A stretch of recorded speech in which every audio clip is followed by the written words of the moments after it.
பூமி என்ற தாயும் உண்டு, வானம் என்ற தந்தை உண்டு, நீங்கிடாத சொந்தம் என்று நீரும் காற்றும் எங்கும் உண்டு. பூவாளம் பாடும் காலை வந்து வரவேற்கும், தாயின்றி நின்ற பிள்ளை தன்னை என்றும் காக்கும்.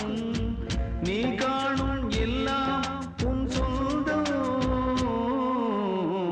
ஆலோலம் பாடி அசைந்தாடும் காற்றே, அதை கேட்டு தூங்கும் ஆவாரம் பூவே. தனியானால் என்ன துணை இங்கே, நான் பாடும் பாட்டுண்டு.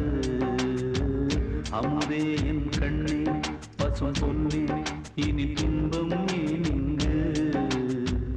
ஆலோலம் பாடி அசைந்தாடும் காற்றே.